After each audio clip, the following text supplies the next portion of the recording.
Hai, apa kabar semuanya? Semoga kabar Anda baik-baik saja. Terima kasih karena sudah memberikan support dan juga kesetiaan Anda untuk membangun channel Codot Film. Yuk kita lanjutkan alur ceritanya, sambil siapin kopi dan cemilan, setting suara volume full. Gasken.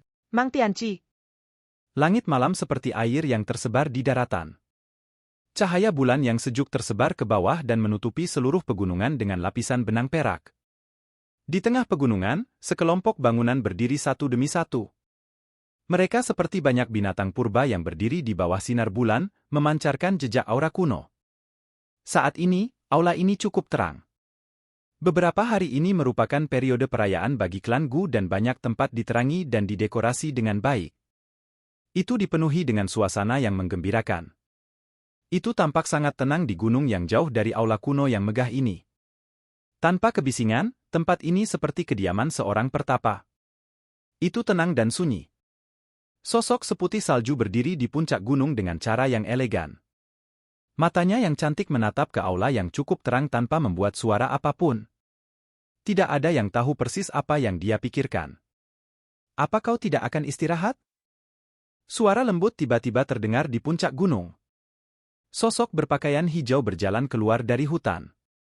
Cahaya bulan tersebar di seluruh wajahnya yang anggun, menyebabkan dia tampak sangat mempesona. Ini adalah Gu Realm. Sebenarnya tidak ada bedanya dengan dunia luar. Sosok berpakaian putih itu menoleh dan menatap Sun Er, yang berjalan perlahan.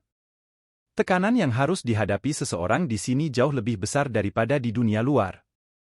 Klan Gu mengandalkan kekuatan garis keturunannya. Namun, itu juga menjadi sunyi karena itu. Pegunungan suci Gu ini adalah tanah suci di hati semua warga keturunan dari alam Gu. Setiap beberapa tahun, warga keturunan yang tak terhitung jumlahnya akan membawa keturunan mereka ke tempat ini berharap akan ada seseorang dengan garis keturunan yang kuat di antara mereka. Setiap saat, akan ada beberapa orang yang bersukacita, tetapi kebanyakan dari mereka berakhir dengan kekecewaan tanpa akhir. Selama tahun-tahun ini, saya telah melihat banyak orang yang tidak dapat menerima pukulan karena mengetahui bahwa garis keturunan-keturunan mereka telah terbuang percuma. Mereka akhirnya bunuh diri di tempat. Mata cantik Sun Er menjauh saat dia melihat ke aula yang cukup terang. Karena kuat, secara alami akan ada harga yang harus dibayar. Dokter peri kecil dengan tenang mengangguk dan menjawab dengan lembut. Sun Er menghela nafas. Dia secara alami juga mengerti ini. Ini adalah harga yang harus dibayar klan Gu untuk kekuatannya yang luar biasa. Terima kasih banyak selama bertahun-tahun ini. Sun Er jelas tidak ingin terlalu terlibat dalam topik ini. Dia menoleh dan melihat wajah cantik lembut di sebelahnya saat dia berkata, "Apakah kamu mengacu pada Xiao Yan? Aku sudah terbiasa. Saya merasa cukup senang bisa membantunya di sisinya." Dokter peri kecil tidak banyak bersembunyi di depan gadis ini, yang menyadari hatinya. Dia tertawa dengan cara yang bebas dan mudah. Setelah itu, dia melirik Sun Er dan berkata, "Kamu seharusnya tidak melakukan apa yang kamu suka dan mengucapkan kata-kata acak. Saya suka perasaan saat ini dan tidak ingin mengubah apapun. Namun, dia akan terus bersikap bodoh jika kamu tidak mengatakan apapun." Sun Er berbicara sambil tersenyum. Dokter peri kecil tidak berkomitmen. Dia melirik Sun Er sebelum tiba-tiba berkata, "Oh, menurutku kau juga harus waspada terhadap beberapa hal yang berhubungan dengannya, kan?" "Apa yang Anda maksud?" Sun Er menggengket wajah kontiknya dan bertanya. Dokter peri kecil ragu-ragu sejenak tetapi tidak mengatakan apa-apa. "Apakah yang Anda maksud adalah Medusa atau mungkin Cailin?" Sun Er mengangkat kepalanya sedikit. Matanya yang cantik menatap langit yang dipenuhi bintang. Perasaan yang tidak diketahui hadir di matanya. "Anda memang menyadarinya. Mengapa Anda bertindak seolah-olah Anda tidak menyadari apapun di depannya?" Dokter peri kecil menghela napas.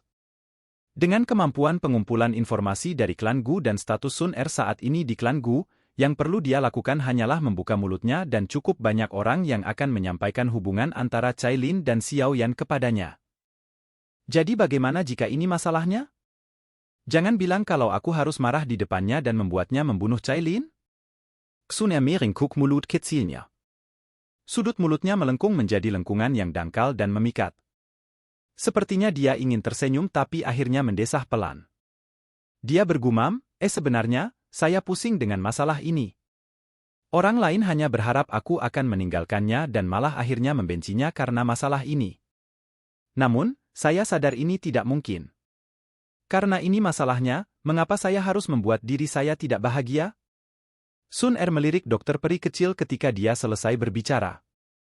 Dia berkata, saya menunggunya untuk mengambil inisiatif untuk mengangkat masalah ini. Pada saat itu, saya akan dapat bertindak kejam dan menghukumnya, memungkinkan dia untuk memahami bahwa seorang pria yang berubah-ubah dalam hal masalah hati tidak akan berakhir dengan akhir yang baik. Dokter peri kecil melirik Sun Er. Ada sedikit kemarahan di wajahnya saat ini. Masalah ini seperti wanita yang marah, yang mengetahui bahwa suaminya berselingkuh secara diam-diam. Baiklah, saya tidak ingin membicarakan masalah seperti itu dengan orang lain. Besok adalah upacara dewasa klan Gu. Anda juga harus istirahat lebih awal. Mudah-mudahan, kamu bisa terus menemaninya di masa depan. Jejak kemarahan di wajah Sun Er dengan cepat menghilang saat dia berbicara sambil tertawa. Bagaimana denganmu? Dokter peri kecil mengangkat alisnya yang sempit saat dia bertanya. Alis Sun Er yang halus dan panjang bergerak sedikit, tetapi dia tidak menjawab. Dia melambaikan tangannya, berbalik, dan berjalan ke rumah bambu di tengah gunung. Alis Little Fairy Doctor sedikit mengernyit saat dia melihat punggung Sun Er. Namun, dia berhenti membuka mulutnya untuk bertanya. Tubuhnya berkedip saat dia mengikuti. Pegunungan suci Gu telah menjadi semarak saat sinar pertama cahaya pagi tersebar dari langit. Banyak sosok melesat di langit. Berbagai gong dan genderang yang diisi dengan kegembiraan bergema di pegunungan. Berderak. Pintu yang tertutup rapat perlahan dibuka. Xiao Yan, yang sudah berganti pakaian baru, dengan cepat keluar. Matanya menyapu seluruh area di depan kamarnya, hanya untuk melihat bahwa Sun Er sedang menunggunya di sini. Dia merasa sedikit malu. Xiao Yan Gege, apakah kamu sudah cukup istirahat? Sun Er tersenyum saat dia melangkah maju. Tangannya dengan lembut menekan lipatan di pakaian Xiao Yan. Tindakan lembutnya seperti istri yang patuh. Jika anggota lain dari klan Gu menyaksikan adegan ini, kemungkinan mata mereka akan berubah menjadi merah sepenuhnya. Selama tahun-tahun ini, Sun Er anggun dan halus, tampil seperti dewi di depan mereka. Mereka tidak bisa membayangkan betapa memilukannya pemandangan dewi mereka yang membantu seorang pria mengatur pakaiannya. Xiao Yan tersenyum dan mengangguk. Dia merasakan tangan hangat menyentuh bagian depan dadanya. Fluktuasi muncul di hatinya sebelum dia dengan cepat menarik emosinya. Matanya menatap ke kejauhan pada banyak bangunan sebelum berkata, upacara orang dewasa akan segera dimulai, kan? Ayo pergi. Sun Er tersenyum. Dia memberi isyarat dengan tangannya dan seekor binatang bertanduk tunggal yang tampak kuat seputih salju mengepakkan sayap seputih saljunya dan terbang keluar dari hutan. Setelah itu, berhenti di depan semua orang. Tubuh cantik Sun Er berkedip, dan dia muncul di punggung luas dari binatang bertanduk tunggal. Kelompok Xiao Yan dengan cepat bergegas ke sana setelah melihatnya bergerak. Setelah itu, Sun Er dengan lembut menepuk binatang bertanduk tunggal itu. Ia mengepakkan sayapnya di tengah jeritan yang jelas sebelum berubah menjadi seberkas cahaya yang dengan cepat menuju ke banyak aula di kejauhan. Kecepatan binatang bertanduk tunggal itu sangat cepat. Dalam beberapa menit, mereka telah tiba di tempat banyak bangunan berdiri. Mereka perlahan-lahan mendarat di tengah-tengah kelompok bangunan di bawah bimbingan Sun Er. Dengan Sun Er menemani mereka, kelompok Xiao yang tidak diragukan lagi adalah yang paling menarik perhatian. Oleh karena itu, banyak tatapan aneh dari sekitar mereka ditembakkan pada saat mereka melompat turun dari binatang bertanduk tunggal itu. Ayo pergi. Sun Er menggabaikan tatapan ini. Dia memanggil kelompok Xiao Yan sebelum memimpin saat mereka dengan cepat menuju ke tengah stadion besar yang ditutupi aura kuno. Ada banyak prajurit dari Black Submerged Army yang mengenakan baju besi hitam di sekitar stadion kuno, mata tajam mereka yang seperti elang terus menyapu sekitar mereka. Mata tajam itu dengan jelas berhenti ketika mereka melihat Xiao Yan. Namun, mereka tidak melakukan apapun. Cukup banyak tokoh telah duduk di sekitar stadion. Namun, langkah Sun Er tidak berhenti. Sebaliknya, dia berjalan menuju kursi di tengah alun-alun. Kelompok Xiao yang di belakangnya ragu-ragu sesaat sebelum mengikuti. Denteng. Langkah kaki Sun Er yang lambat baru saja memasuki area ini ketika tombak panjang berbenturan. Dua prajurit berbaju emas telah menggunakan tombak panjang mereka untuk memblokir kelompok Xiaoyan. Ekspresi Sun Er segera berubah saat dia mendengar suara yang memekakkan telinga ini.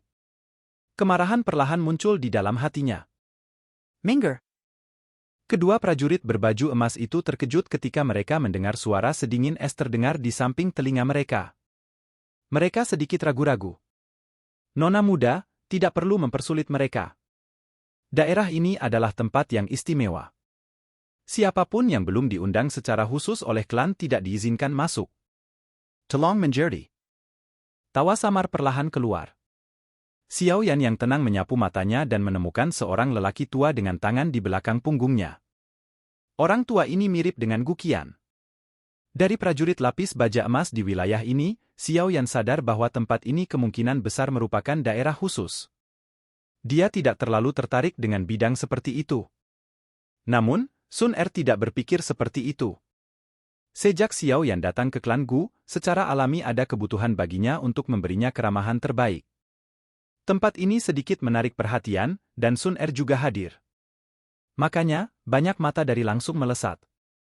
Akhirnya, mereka berkumpul di Xiaoyan. Cukup banyak mata mereka yang berisi kesenangan.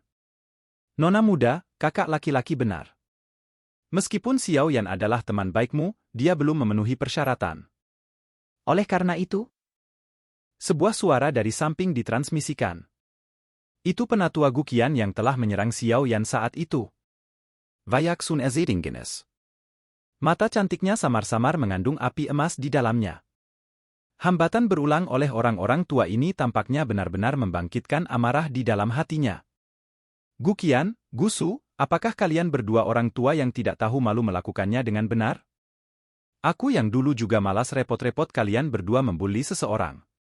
Namun, kalian berdua telah menindas Akademi Jiananku.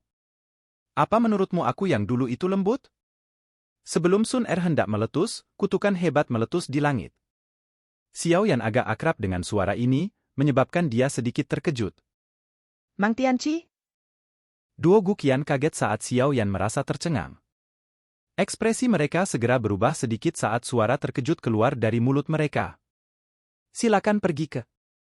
Oke guys, jangan lupa like, comment, share, and subscribe di channel Codot Film. See you next video, peace out and bye-bye.